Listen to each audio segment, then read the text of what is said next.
बागेश्वर धाम के पीठाधीश्वर धीरेन्द्र कृष्ण शास्त्री नागपुर में अपनी चल रही कथा को छोड़ करके, उनके दिनों को न पूरा करके पहले ही वो भाग आए हैं। क्यों भाग आए? क्योंकि अंधश्रद्धा निर्मूलन समिति ने ये दावा किया कि हम बाबा जी के पास आएंगे और बाबा जी को 30 लाख रुपए भी देंगे और उनकी शक्ति का भी सम्मान करेंगे यदि बाबा सही होंगे तो। अगर सही नहीं होंगे तो हम उनके खिलाफ कार्यवाही करेंगे और कानूनी कार्यवाही जो भी हो सकती है वो करेंगे। ये पता चलते ही बाबा वहां से बिल्कुल फरार हो गए। अब लाखों लोगों की भीड़ होती है। मैं भी इन पे कई वीडियोस पहले बना चुका हूँ कि ये पाखंड है, ये धूर्तबाजी है, इसके सिवाय कुछ नहीं है, लेकिन लोग मानते नहीं हैं। लोग पूछते हैं कि आचार्य जी ये कैसे कर देते हैं, आप क्यों नहीं ऐसा करते हैं, आप भी कुछ ऐसा करके दिखाइए जैसा बागेश्वर वाले कर रहे हैं। आप क्यों नहीं करते? आप तो खाली आके प्रवचन दे के चले जाते हैं। तो देखिए, सीधी सी बात ये है कि मैंने ऐसा एक नहीं, अपने जीवन में अनेक लोगों को देखा है, इसलिए मैं आता हूँ, प्रवचन देके चला जाता हूँ। ऐसे लोगों का मेरे ऊपर लेस मात्र भी प्रभाव नहीं पड़ता, क्योंकि ऐसे पाखंडी मुझे पग पे मिलते हैं। और दूसरी बात क्या है कि मैंने हाल ही में बहुत सारी यात्राएं की हैं जहाँ पे भी ऐसे धाम लगते हैं और जहाँ ऐसे लोग हैं, मैंने उनको एक्सपोज भी किया है जा करके। और अगर मैं कहता हूँ, चैलेंज करता हूँ कि बागेश्वर के धीरेन्द्र कृष्ण शास्त्री अगर मेरे सामने आकर के, मैं भी चैलेंज करता हूँ कि वो अपनी शक्तियों को सिद्ध कर दें, तो मैं भी उन्हें इनाम दूंगा और बहुत बड़ी धनराशि उन्हें दी जाएगी हमारी तरफ से।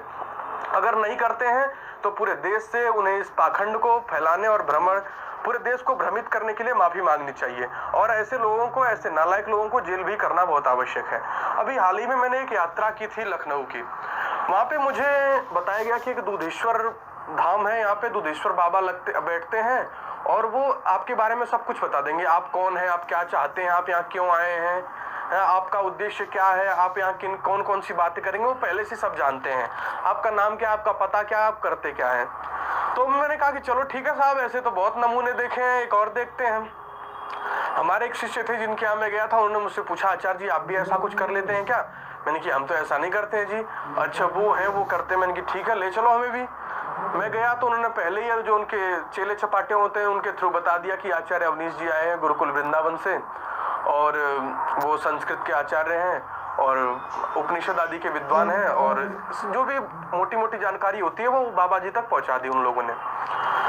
फिर बाबा जी दरबार लगाए थे, मैं कुछ समय बाद गया और जा करके मैंने थोड़ा अपनी चोटी आदि को ढक लिया था, लेकिन फिर भी उनको बहुत सारी चीजें बता दी गई मेरे बारे में पहले से ही चेले चपाटों के माध्यम से, क्योंकि सारी चीजें पहले ही पता लग जाती हैं। जो दरबार लगाते हैं उनको पहले ही सब कुछ पता लग जाता है।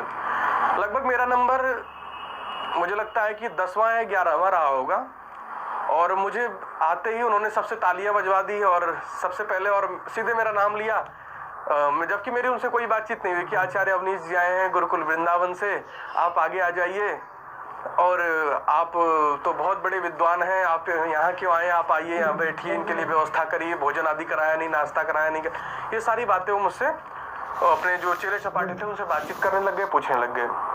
और सबको एकदम लगा कि आज जो वहाँ के महाराज जी हैं उन्होंने कोई नई बात बता दी बिना परिचय के, बिना सब कुछ के, और सब लगे तालियां पीटने।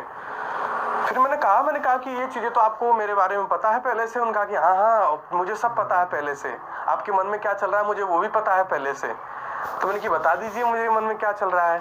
कह रहे अरे आपको सब तो बता दिया मैंने, ऐसे करके वो बात को करने लगे, अरे आचार्य जी आप बैठिए करके वो बात को घुमा करके साइड में कर दिया। और उन्होंने मेरे ही नंबर पे, जैसे ही मैंने बातचीत ज्यादा करना शुरू किया और मैंने थोड़ा पूछताछ शुरू की, उन्होंने मेरे नंबर पे ही दरबार खत्म कर दिया, वही समापन कर दिया, सारा कार्यक्रम वही समापन कर दिया। और वहीं कहा कि अब आचार्य जी आए, मुझे इनसे मिलना है। और सारे लोगों को, जितने भी कम से कम 60-70 आदमी बैठा हुआ था, और उसमें कोई वेल एजुकेटेड नहीं था, सारे के सारे बेचारे, कोई मजदूर, कोई किसान, किसी को कुछ दिक्कत है, किसी को कुछ दिक्कत है, इस प्रकार के कारनामे चलते हैं। और बहुत जगह तो ऐसा भी देखा है मैंने, बहुत जगह मैंने ऐसा भी देखा है कि अपने ही लंगड़ों को, अपने ही लोगों को लंगड़ा बना देते हैं, अपने ही लोगों को अंधा बना देते हैं, अपने ही लोगों को अन्य बीमारियों को बता देंगे, और वही लोग कहेंगे कि मैं तो लंगड़ा था और मैं चलने लग गया, मैं लूला था मैं चलने लग गया। मैं कहता हूं कि अगर यही बाबा ही सब कुछ कर देंगे तो जितने भी लंगड़े लूले देश में, अंधे हैं, काणे हैं, सबको यहीं भेज दिया जाए ना। और सरकार इस पे क्यों पहल नहीं उठाती है? मैं सरकार को भी चुनौती करता हूं कि अगर सरकार भी इस बात से सहमत है कि ऐसा हो रहा है, वहाँ के बड़े बड़े नेता परेता मुख्यमंत्री वहाँ जा रहे हैं, तो मैं कहता हूँ कि जैसे कैंसर भी ठीक करता है ये, तो कैंसर हॉस्पिटल सारे बंद कर दिए जाए, एक एक करके बाबा जी के पास भेजा जाए इनको। जितने लंगड़े हैं सारे हॉस्पिटल हड्डियों के बंद कर दिया जाए, जितने भी जिनके पैरों में दिक्कत है, घुटनों में दिक्कत है, सब इन पाखंडियों के पास भेजा जाए, सबको इनके पास भेजा जाए। क्यों हॉस्पिटल चला रही है सरकारें? सरकार जो लोग वहाँ मुख्यमंत्री प्रधानमंत्री जाके वहाँ मत्था टेक रहे हैं, वो लोग जाकर के सीधी सीधी व्यवस्थाएं क्यों नहीं करते? हॉस्पिटल पे इतना पैसा क्यों खर्च किया जा रहा है सरकार का? सारे के सारे बंद कर दिए जाए, केवल बाबा की अच्छी सुरक्षा कर दी जाए, बाबा के यहाँ मरीज जाए, बाबा ठीक कर दें। इससे बड़ा काम ये हो सकता है कि बाबा जी को ले जाके बॉर्डर पे बिठा दिया जाए, या बाबा जी से एक किसी पुलिस अधिकारी को कनेक्ट कर दिया जाए, बॉर्डर पे क्या चल रहा है, सैनिक कहाँ हमला करेंगे, पुलवामा अटैक हुआ और भी बहुत सारे ऐसे अटैक हुए, बाबा जी सब बताते रहेंगे कि बेटा देखो यहाँ से आ रहा है सैनिक और यहाँ गोली मारने वाला है, यहाँ से हटा लो सैनिक। ये सारी बातें भी तो बता सकते हैं ना, ये सारी बातें क्यों नहीं बताते हैं? क्या केवल जो शोषित पीड़ित गरीब असहाय, मैं बार बार यही बात रट रहा हूँ कि क्या केवल इन्हीं लोगों के बारे में बता सकते हैं बाबा जी? किसी प्रतिभा संपन्न, किसी बुद्धिमान, जैसे ये अंधमूलन निर्माण समिति जो भी है, ये आगे बढ़ के आई, इसने कहा कि हम बाबा के सारे रहस्यों को खोलेंगे, तो बाबा जी वहां क्यों नहीं बोले, वहां क्यों नहीं रुके? वहां पढ़े लिखे वर्गों में जो बहुत बड़ी संस्था अंधश्रद्धा के खिलाफ काम कर रही है, उसके से चुनौती क्यों नहीं स्वीकार किया?